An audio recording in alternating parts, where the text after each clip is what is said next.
Okay, so I've had some requests for a more detailed overview of the jib crane that I created, and this is going to be basically the video that's going to show the complete setup and what I'm using for it and how I put it together.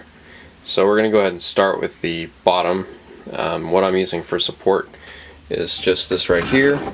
It's just, as you can see, one speaker stand. The exact model is the LST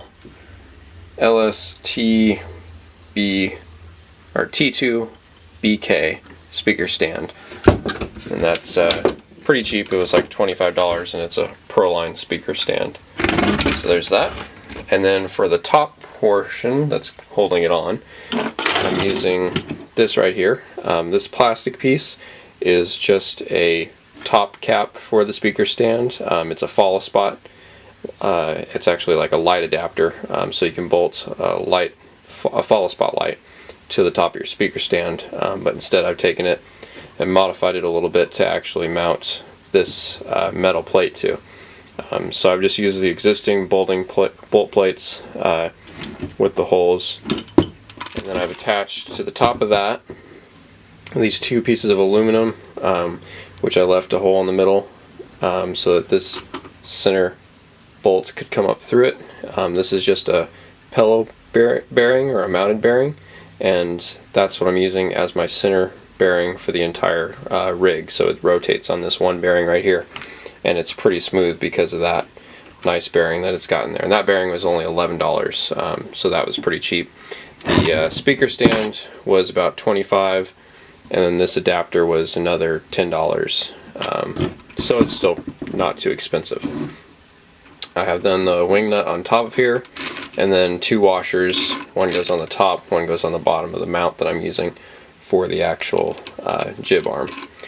So that sits on top of the speaker stand like that, and then you just mount the jib, slides down onto here, and then you tighten down the wing nut. I probably could use a shorter bolt, but that's the one I had, so that's what I'm using for this.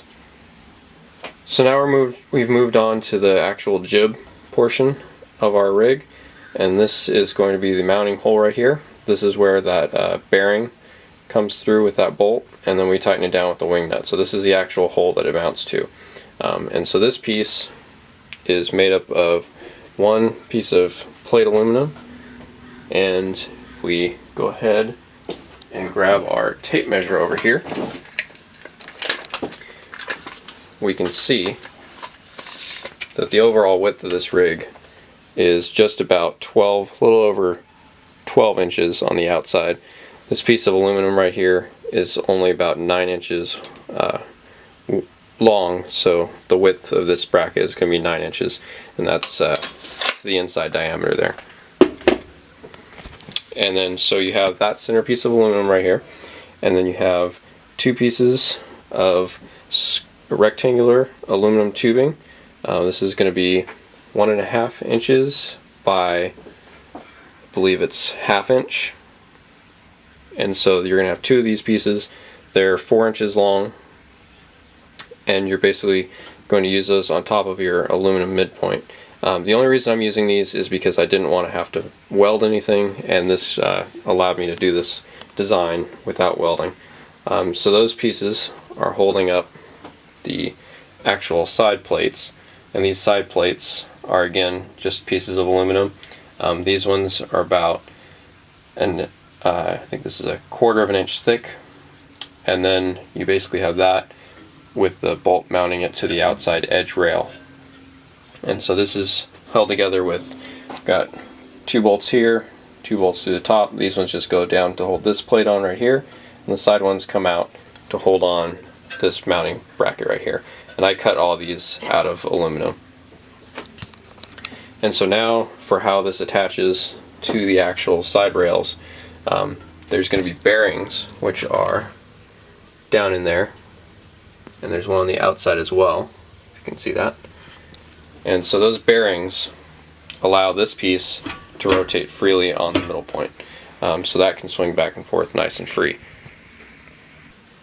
Okay, so here's a better look at the actual center bearing mount that would sit on top of the speaker stand and the bearing. and this is actually upside down. It would be mounted the other way, so that the two arms that are sticking up would be hanging down instead. But you can see the bearings are right here again, and then we've got the two sets of bolts holding those two ends together, just like that. And that's the same on both sides. And then here's our controlling arm mounted without any bearings. It's just got the bolt going through, and I'm using a nylon spacer there to reduce the friction. And so that's held on like that. Pretty good.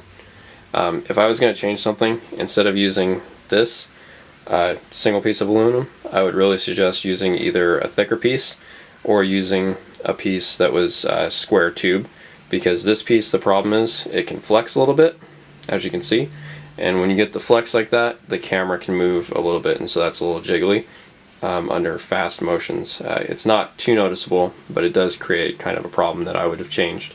And then you could have just mounted it on the inside instead of the outside, and that would be for the square tubing instead of the flat bar that I used.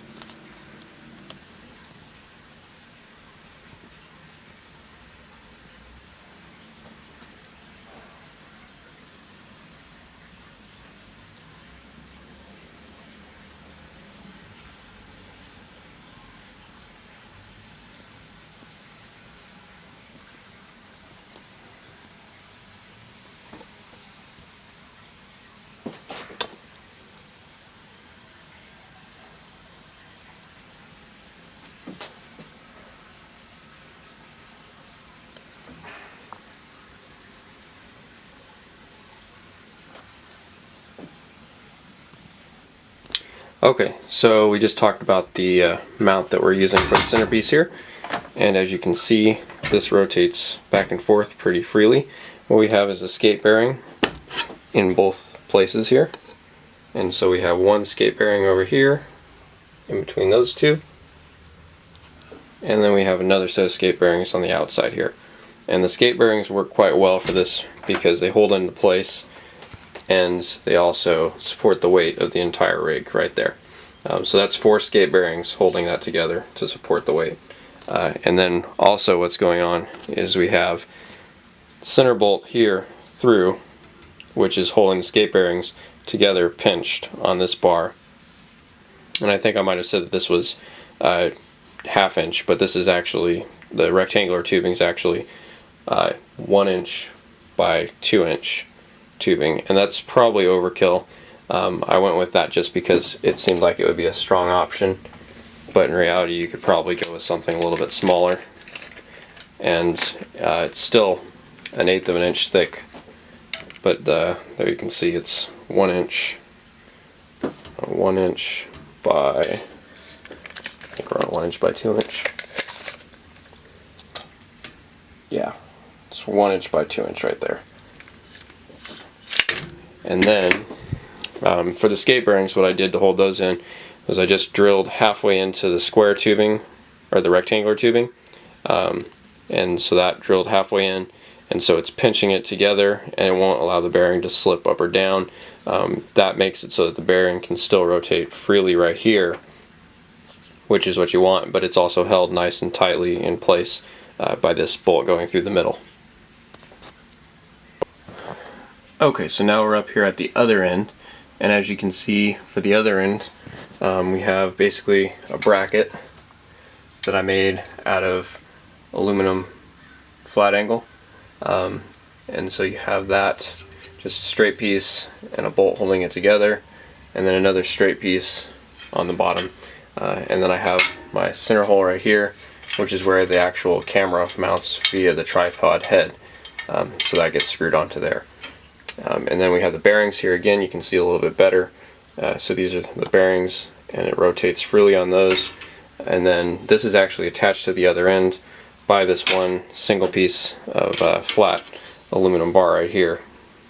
And that goes into another bolt, which is only held together by the one bolt. I didn't use bearings on this just because it doesn't really need to be that smooth, since it's all just held in with this one bar, and there's not much weight being put on that. But this is what controls the angle of the camera when you move the rig up or down, it keeps the rig at the same angle for the camera. So whether you go high or low, the camera still stays level.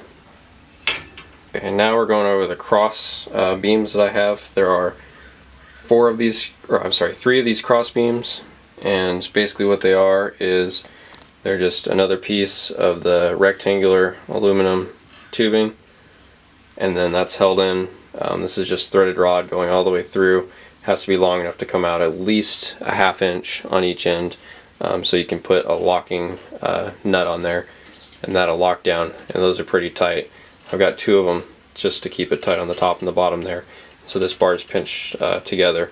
And again, if you wanted to weld it, you could weld it and eliminate the need for those, but I didn't have access to that, so I wanted to just make it bolt together.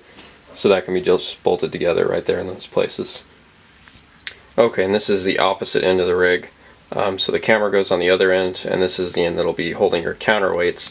For the counterweights, I have 2 beams here, 2 of the cross beams, and they've got holes drilled in the middle that are big enough for a large threaded rod, which is right here, to actually go through.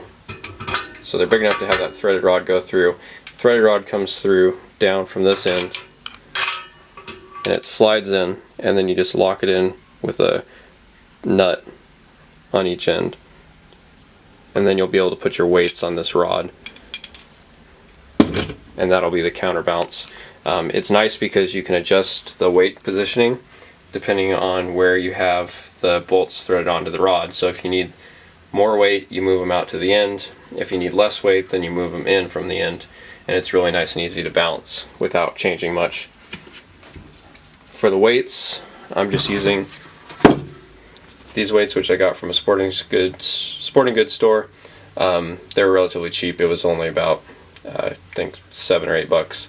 And then I'm using 2 5-pound weights and 2 2.5-pound weights. In reality, I probably could have just gone with 3 5-pound weights, but I was buying them separately at the time, and I didn't know how much I was going to have to use at one time to get it to bounce out. This way, if I have a lighter camera, I can always take off a smaller amount to make it bounce still. Okay, and so this is the weight actually mounted to the back end of this. You can see the bar goes through, just holds on with those 2 bolts, so it's nice and easy to take apart and remove. And then you have your adjustable bolt right here, and then you've got a washer on the other side holding that on, and then this one would be threaded all the way down to here to keep it tight. And then you can move this by threading them either further away or closer to it, depending on how you need to bounce it out. And last but not least, we're going to talk about the actual bars that I have here. Each of these is 6 feet long, and again, they're just the 1 inch by 2 inch rectangular aluminum tubing.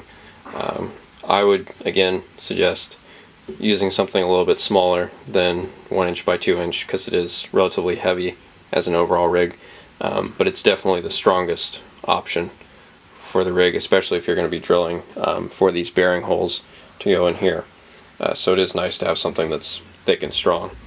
That's just what I found. I used aluminum for everything because steel would have been way too heavy, and aluminum was a lot easier to work with in terms of drilling and machining to where I wanted it as far as the size and shape goes.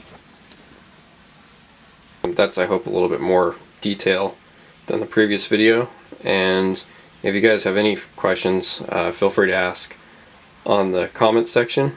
I'll try to answer them as best I can.